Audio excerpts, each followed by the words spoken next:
Hello বন্ধুরা, তোমরা সবাই কেমন আছো? সারিকা সিনহা চ্যানেলের পক্ষ থেকে সবাইকে স্বাগত। আজকে সুন্দরবনে আমাদের দ্বিতীয় দিন, চলে আসলাম ভিডিও নিয়ে তোমাদের কাছে। সকালবেলায় উঠে আমরা সবাই রেডি হয়ে গেছি। আমাদের আজকে সকাল সকাল ঘুরতে নিয়ে যাবে বলেছে। কোথায় নিয়ে যাবে সেটা তোমরা দেখতেই পাবে। এখানে এসে দাঁড়ালাম, একটু ভিডিও তোলা স্টার্ট করলাম। এই যে বেরিয়ে গেছি, আমরা বেরিয়ে গেলাম। এই যে যাচ্ছি সব আমাদের গ্রুপ। এবারে বোটে উঠবো, দেখা যাক কোথায় নিয়ে যায়। এই দেখো দোকানগুলো। এখানে রাত্রে একবার ঘুরে গেছি, আজকে রাত্রে তোমাদের দেখাবো যদি পারি। চলো। এই যে আমরা সব রেডি হয়ে আছি, এখনই লঞ্চ আমাদের ছেড়ে দেবে। আমাদেরটা কোথায় বলো? আমাদের দশের সাথে আমরা রওনা দিচ্ছি দ্বিতীয় দিনে। বাবা, কথাটা এত আসতে হয়ে গেল কেন? সাউন্ড কমে গেল কেন? চাপ দিচ্ছে, চাপে যাবো। এসছে আমাদেরটা। আমাদের বোট এখন স্টার্ট করে দিল। এগিয়ে যাচ্ছি, দেখতে থাকো কোথায় যাই।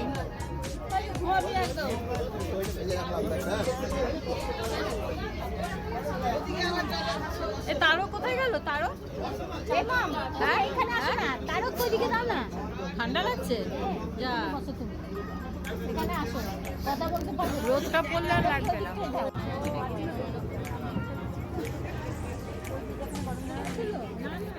এই দেখ ওখানে নৌকোটা, দেখ নৌকোটায় দেখো, নৌকোটা লোকাল নৌকো মনে হয়। হ্যাঁ, নাকি না মাছ নিয়ে যাচ্ছে কেন আবার? সজনেখালি, হ্যাঁ সজনেখালি।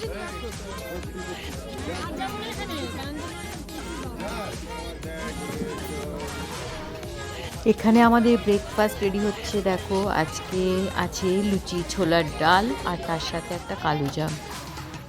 দারুণ লাগলো ব্রেকফাস্ট। আধা ঘন্টা বাদে আমাদের বোট যে খালির মধ্যে ঢুকবে, তখন কিন্তু আর আমাদের লোকালয় বা জঙ্গল নেট থাকা। অর্থাৎ এই মুহূর্তে আমরা জঙ্গলের বাইরে আছি। আমাদের লেফট হ্যান্ড সাইড, আমার রাইট হ্যান্ড সাইডে জঙ্গল, এবং দেখবেন জঙ্গল লাগোয়া দুটো যে একটা হলুদ লাইলন নেট লাগানো আছে। কারণ আমাদের অপোজিট সাইডে আমাদের লোকালিটি আছে। কারণ আপনারা মানুষের দেখেছেন, পেপারে দেখেছেন বা খবর শুনেছেন যে সুন্দরবনের গ্রামে বাঘে হানা দিয়েছে। তো এইসব অঞ্চল থেকে বাঘ বেরিয়ে এই গ্রামের মধ্যে বাঘ কিন্তু চলে গেল। হার্ডলি 5 থেকে 10 মিনিট বাঘের একটা সময় নেবে। ওই এখানে তখন বাঘকে বলা হয় সুপার এক্সিলেন্ট সুইমার।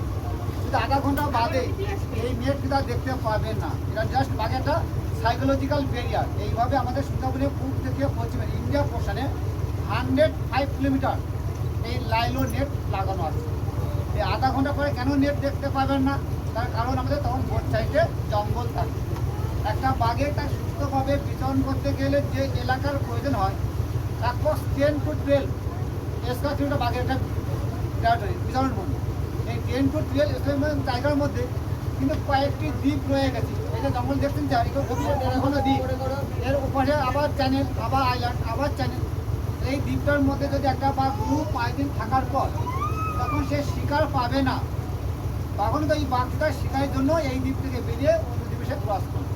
এই কারণে জঙ্গলের মধ্যে আর নেট আমরা দেখতে পাবো না। কিন্তু ওই বাঘটি ওই 10 থেকে 12 স্কোয়ার কিলোমিটার জায়গার বাইরে কিন্তু যাবে না। ওই জোনটার মধ্যে কিন্তু ও বিচরণ করবে। তাই ওই জোনটা সে কীভাবে মার্কিং করবে আপনি হয়তো জানাচ্ছে স্যার, বাঘের এলাকা কীভাবে মার্ক করে?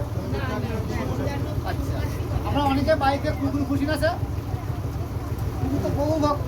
আমি তো কোথাও বেড়াতে যান, দেখুন ওই কুকুরটা আমরা শুনে যেতে থাকি, কিন্তু খেয়াল করে দেখবেন ওই কুকুরে বারবার রাস্তার সাইডে গিয়ে ইউরিন স্প্রে করতে থাকি। কেন ওখানে রাস্তা মার্কিং করতে যাচ্ছি যে আমি এসপি এসে আমার এসে যাচ্ছি। বাঘর ঠিক একই কন্ডিশন। সে জঙ্গলের মধ্যে গাছে গায়ে আঁচড় দিয়ে মার্ক করতে পারে, অথবা গাছে গায়ে ইউরিন স্প্রে করে। এই ইউরিনে যে স্প্রে করে এর মধ্যে এক ধরনের হরমোন থাকে, মানে হচ্ছে ফ্লোরেন হরমোন। যে গঙ্গা শুনলে বুঝতে পারে এটা আমার এরিয়াটা। এই কারণে বাঘ তাই এলাকাটা মার্কে। কিন্তু ওই বাঘ ওই এলাকা থেকে যদি বাইরে এলাকায় চলে যায়, মানে কীভাবে দুটো বাঘের মধ্যে লড়াই হতে পারে। বাঘ কিন্তু কখনো গ্রুপে থাকে না, বাঘ সবসময় সিঙ্গেল থাকে। এই কারণে জঙ্গলের মধ্যে আর আমরা নেট দেখতে পাবো না। আর আমরা কিন্তু এই মুহূর্তে জঙ্গলে একদম সুন্দরবন যে ফরেস্টে ঘুরতে যাচ্ছি, এই ফরেস্টের একদম নর্থ পার্ট, এটা আমাদের সাউথ পার্ট। অর্থাৎ এখান থেকে বাই এরিয়াল ডিস্টেন্স, এটা কিন্তু অনলি বাই ইন্ডিয়া পার্টের কথাই বলছি, মাত্র 73 কিলোমিটার কি আছে, জল আর জঙ্গল আছে। তারপরে হচ্ছে আমাদের বে অফ বেঙ্গল। আর ইস্ট থেকে ওয়েস্ট আছে 96 কিলোমিটার। এই যে 96 আর 73 কিলোমিটার এরিয়াল ডিস্টেন্স জঙ্গল আছে আমাদের মধ্যে এখন ইন্ডিয়াতে, যার মধ্যে বাঘের সংখ্যাটা বলি। আমরা সবাই কি বাঘ দেখতে এসছেন স্যার? বলবেন সবাই বাঘ দেখতে এসছেন? আচ্ছা, আর আমি সাথে যাচ্ছি বাঘ দেখতে, অর্থাৎ ন্যাচারাল বিউটি দেখতে। সুন্দরবন মানে শুধু বাঘ নয়, জলবিহার। আমি পরে বলছি। তাহলে এই যে বিশাল বনভূমির মধ্যে আজকে এটা বললাম, তার মধ্যে বাঘের যে পরিসংখ্যান পেয়েছে আমার 2023-24 টাইগার সেন্সাস রিপোর্ট অনুযায়ী আনুমানিক 100 টন প্লাস, আর কাপ প্রায় 30। তাহলে এই বিশাল বনভূমির মধ্যে যদি 100 বাঘ যদি আমরা পাই টাইগার সেন্সাস, সেই বাঘকে আমরা কেন সবসময় দেখতে পাই না? তার প্রথম কারণ সুন্দরবন অঞ্চল সবই লো ল্যান্ড, মার্শি ল্যান্ড। এই যে জোয়ার চলছে, পুরো জঙ্গলের মধ্যে জল ভরে। আমরা নিশ্চয়ই দেখেছেন সকালে আর্লি মর্নিং সাইডে সময়টা জল ডাউন ছিল, জল একটা হাই হয়ে গেছে, আস্তে পুরো জঙ্গলের মধ্যে জল প্রবেশ করছে। তাহলে এখানে কেউ জঙ্গলের মধ্যে জিপ সাফারি বা এলিফ্যান্ট সাফারি করা এখানে কখনো সম্ভব নয়, অনলি ফর ওয়াটার সাফারি। এখানে গাছ সবই বুশি টাইপের জঙ্গল, এখানে আপনি 5 ফুট ভিতরে কিন্তু ফলো করতে পারেন, তার মধ্যে সাপ আছে কি ব্যাঙ আছে কি বাঘ আছে দেখতে পাচ্ছেন না। তারা আমাদের ফলো করছে কিনা আপনাকে ফলো করতে হবে, তাতে আমরা দেখতে পাচ্ছি না। 3 নম্বর পয়েন্ট, যেখানে জঙ্গলের মধ্যে আপনি যে পাশে যাবে কাদা মাটি শ্বাসমূল, সেও কিন্তু সম্ভব নয়। এইসব এবার খাড়ি বলে দিচ্ছি, আসল খাড়ি ওই সামনে হ্যাঁ হ্যাঁ, সারসপাটি নাকি পাটি কি জুম কর হাড়ি জঙ্গলে ঢুকলাম, এটাই ঢুকলো জঙ্গলে। হাড়ি কি লেখা আছে ওটা বুঝতে পারছি? তো খালি হ্যাঁ,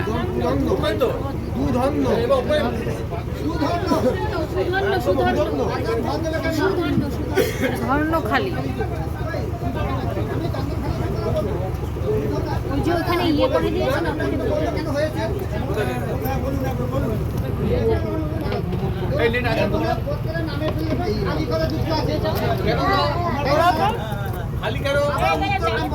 আমি সেইখানে যাচ্ছি।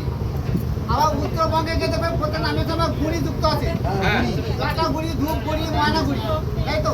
আমাদের এখানে খালি বলা হচ্ছে সুন্দরবন সবই খণ্ড খণ্ড দ্বীপ, বুঝেছে?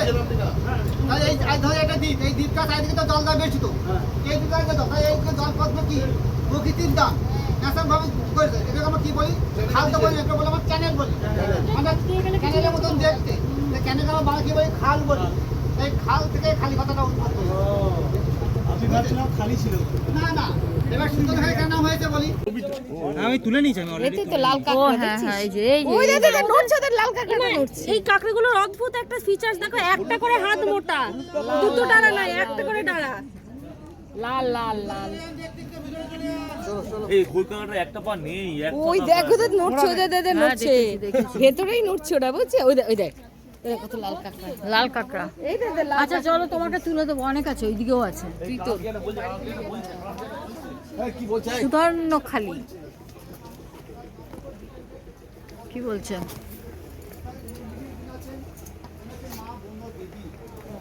বনবিবির বাম পাশে দাঁড়িয়ে আছেন বাধাতে করে, উনি হচ্ছেন বনবিবির ছোট ভাই, নাম হচ্ছে সাহা জঙ্গলি, অর্থাৎ এক টুইন্স ব্রাদার সিস্টার, বুঝলেন?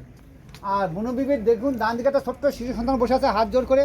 ইনি হলেন গ্রামের এক বিধবার একমাত্র পুত্র, রাখাল বালক, 8 বছর বয়স, নাম হচ্ছে দুঃখে, দুঃখী নয় দুঃখে। আর ডান দিকে আপনাদের ডান দিকে একটা বাঘের মূর্তি দেখতে পাচ্ছেন না, উনি কিন্তু বাঘ নন, ওনাকে বাঘ রূপে এখানে দেখানো হয়েছে। কারণ সুন্দরবন যে জঙ্গল, এই জঙ্গলকে বলা হয় 18 ভাটির জঙ্গল।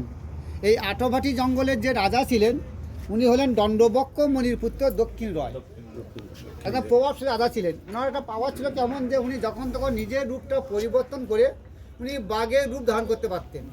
আর এই বাঘের রূপ ধারণ করে উনি কী করতেন? প্রজাদের উপর সে অন্যায় অত্যাচার শুরু করতেন। এই অত্যাচারের হাত থেকে রক্ষা পাওয়ার জন্য এই মা বনবিবি আবির্ভাব হয়। তা মা বনবিবি পূজাটা কে প্রচার করলেন?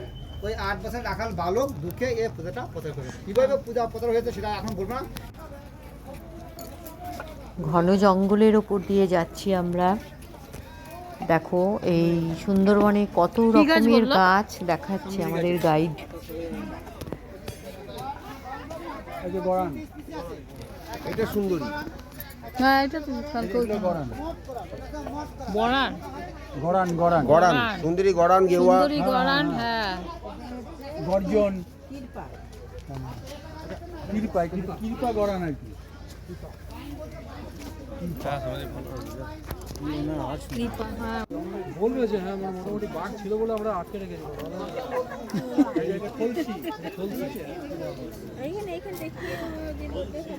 বাঘ ছিল বলে আটকানো আছে।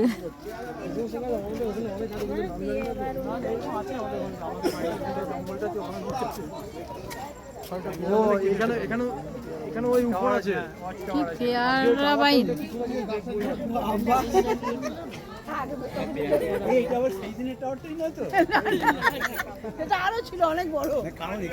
আরও অনেক রকম গাছ দেখিয়েছে, কিন্তু আমার সব ভিডিওগুলো তোলা হয়নি। খুব সুন্দর সুন্দর গাছগুলো, মানে শেকড়গুলো যে দেখালো না। এই দেখো গাছের পাতা এখানে হাত দিবি আরেকটা না। গাছ দেখাচ্ছে। বারণ করে দিয়েছে, খালি নিচে পড়ে থাকলে নিতে পারিস। নামটা তো উনি বলেই দিচ্ছেন, তাই আমি আর বলছি না। গাছ থেকে ছিড়বি না। ওই দেখ নৌকোটা এখানেই ঢুকে গেছেন।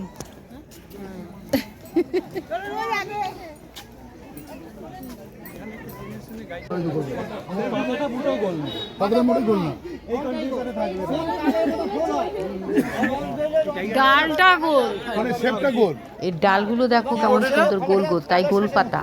ও ফলটা গোলপাতা গাছ এই যে পাতা গোল এই গাছটা, এই নয়। গাছটা। পাতা গোল নয়। হ্যাঁ এগুলো নারকেল ধরে কিন্তু মাটির নিচে। এটা খাওয়া যায়, ফল কিন্তু খাওয়া যায়। হ্যাঁ এর ফল বড় বড় ফল হয়, খাওয়া যায়, ফলতে ফলও হয়। অন্নপূর্ণা ডাকছে, অন্নপূর্ণা।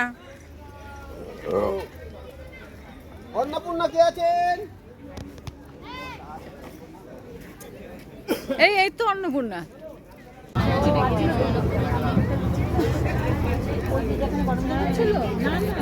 এই দেখ ওখানে নৌকোটা, দেখ নৌকোটা। আবারও আমরা নৌকোটাই দেখো, ঘুরেছি লঞ্চে। ওটা লোকাল নৌকো মনে হয়। হ্যাঁ, নাকি না মাছ নিয়ে যাচ্ছে কে? এমা আবার সজনেখালি, হ্যাঁ সজনেখালিতে নিয়ে আসলো তো।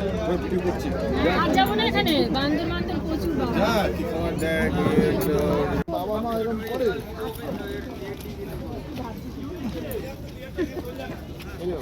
দিদি ভিতর দিকে চলে যাও, ভিতরে চলে যাও। এটাতে তো আরও বেশ ভয় ভয় লাগছিল, মানে গা ছমছম করবে, অনেক লোক আছি তাই, না হলে একদম পুরো জঙ্গলের ওপর দিয়ে নিয়ে যাবে।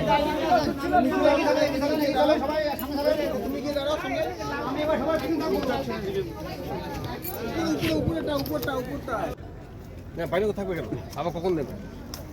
পাখির পায়ের ছাপ দেখেছো? হ্যাঁ সব দেখেছি, দেখলাম তো আমরা। গাইড দেখালো নাকি? এই যে ওই যে দেখো বাঘ কিন্তু নেই, বাঘ কিন্তু আমাদের দেখে মাঝখানে পালিয়েছে। এবারে বাঘের পায়ের ছাপ খোঁজা হচ্ছে, মানে ওই যেখানেই গর্ত দেখছি সেখানেই বলছি আমরা পায়ের ছাপ দেখো দেখো।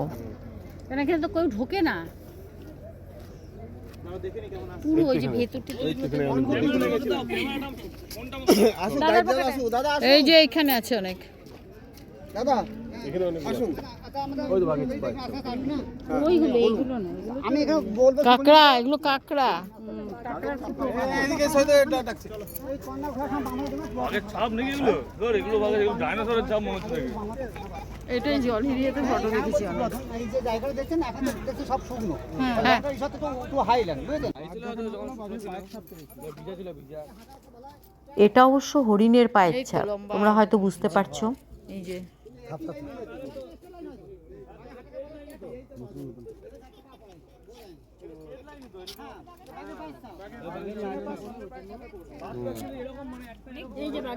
এটা দেখে বোঝা যাচ্ছে, দেখ। এই ছাপটা দেখুন পুরো চারটে আঙুলের থাবাটা হ্যাঁ এটা বোঝাই যাচ্ছে, এটা বোঝাই যাচ্ছে, মানে এখানে আসে। কতটা দূর চলে আসলাম হাঁটতে হাঁটতে। আমার ননদ, আমার তোমাদের দাদা, ননদের মেয়ে সব আলাদা হয়ে গেছে, ওরা অনেক দূরে চলে গেছে।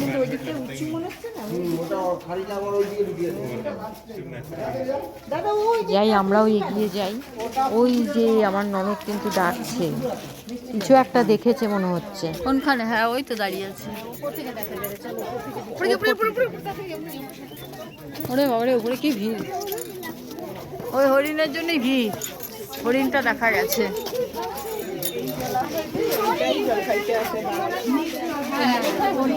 যা চলে গেল, চলে গেল।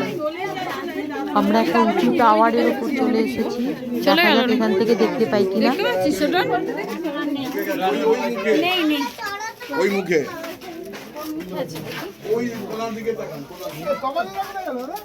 কোথায় আছে? চলে গেছে। হ্যাঁ পিছনে আরেকটা এইদিকে বন্ধ শুয়োর, এই শুয়োর একটা, এই যে পরপর দুটো শুয়োর তোমরা একটু ভালো করে তাকাও, তাহলেই দেখতে পাবে। যাচ্ছে দেখ। মিষ্টি জলের ওখানে। এই তো এখানে আমি জুম করে দেখানোর চেষ্টা করছি। খুব বাইনোকুলারটা দিয়ে দেখতে পাচ্ছিস। ওই বাইনোকুলারটা কই? হ্যাঁ গাছের আড়ালে তো বয়ে যাচ্ছে না ওটা। এই সেখানটায় যদি আসতো, তোর মোবাইলটা কত বাইরে নিচ্ছিস।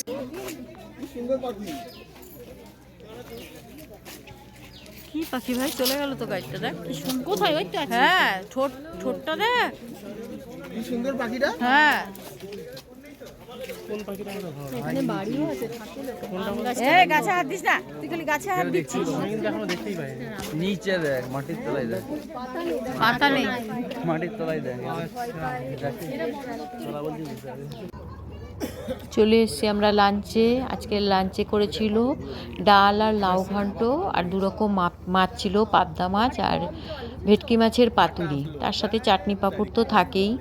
আর এর আগে আমাদের চিংড়ি পকোড়া দিয়েছে অবশ্য মাঝখানে, সেটা আমি ভিডিও তুলতে ভুলে গেছি। এখানে আরেকটা জায়গায় এসেছি আমরা, নাম নিচ্ছে এখানে পশু বিভাগের মানে পশু চিকিৎসালয় আছে, তার মাঝখানেই বাজারটা। তো চিকিৎসালয় আজকে বন্ধ, বৃহস্পতিবারে বন্ধ থাকে। আমরা বাজারটাই একটু ঘুরছি, দেখছি।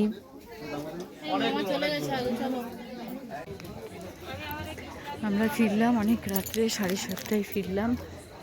ভাবলাম একটু ওখানে দোকানগুলো আছে, ওই দোকানগুলোতে একটু যাব, দেখব। কিন্তু ভাবলাম দেখি যদি টুকটাক কিছু কেনা যায়। এখন ফোন করে আমাদের ডাকছে। বিকেলে স্ন্যাক্স আজকে ঝুমুর হয়ে নাচ গেছে, হয়, চাউমিন ওইটা শুরু দিয়েছিল হয়ে ওরা, গেছে। লঞ্চেই খাওয়া হয়ে গেছে। ঘাটে আমরা যাই। 3 ঘন্টা লঞ্চে আর পার কিছু করেছি, কেনাকাটার হলো না। মানে সব দেখানোর পরে চলো আর এবার কি। তোমাদের ঝুমুর নাচটা দেখাই কি হচ্ছে দেখি। চলো শুরু হয়ে গেছে, দেখি সবাই বসে রয়েছে এখানে।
ঝুমুর নাচ দেখা হয়ে গেল, এবার আমরা বসে গেলাম ডিনারে। অনেকটাই রাত হয়েছে। আজকে ডিনারে এরা করেছে ফ্রাইড রাইস, চিলি চিকেন। চিকেনটা দিই। আজকে সত্যি খুব টায়ার্ড আছি, অনেকটা ঘুরেছি আজকে। ফ্রাইড রাইস কেমন? সব ভিডিও তুলতে পারিনি, তোমাদের দেখাতে পারলাম না, কিন্তু আজকে অনেকক্ষণ লঞ্চে পার করেছি আমরা। তারও কেমন হয়েছে বলো।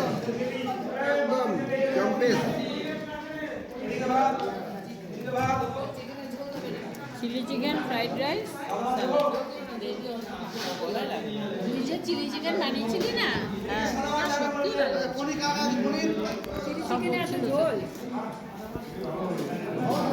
খাওয়া দাওয়ার পরে এখানে বসলাম একটু আড্ডা মারতে সবাই মিলে। জেনারেটরটা উপরে এই মানে এইসব পাড়া এই অঞ্চলে গ্রামের লোকেরা এসে এখানে তারা এখানে সে থাকে, তখন আমরা আসি না। সবার চোখেই খুব ঘুম, দেখেই বুঝতে পারছো। ইলিশ উৎসবে যাচ্ছে, হ্যাঁ বর্ষাকাল তখন তো হয় না, যখন ঝড় হয় তখন তো হয় এসে হয় না। মানে ঝড় হয় যখন, ঝড় বৃষ্টিটা যখন হয় যার জন্য ওইটাকে উঁচুতে করছে, নাহলে এক নিচে থাকলে এটা দিকে গিয়ে নষ্ট হয়ে বন্যা যায়। এইবারও তো অনেক বন্যা হয়েছিল, সুন্দরবন অনেক ভেসে গেছে। যার জন্য একতলা বাড়ি সমান করে উঁচু করে তার উপরে জেনারেটর তুলেছে। আজকের ভিডিও তাহলে আমি এখানেই শেষ করছি, আবার কালকে দেখাবো তোমাদের। এখানে টাটা, আমি বুঝতে পারলাম না সবাই ভালো থেকো, সুস্থ থেকো। এটা কোথা থেকে আসছে দিচ্ছে কত মাটির তলা থেকে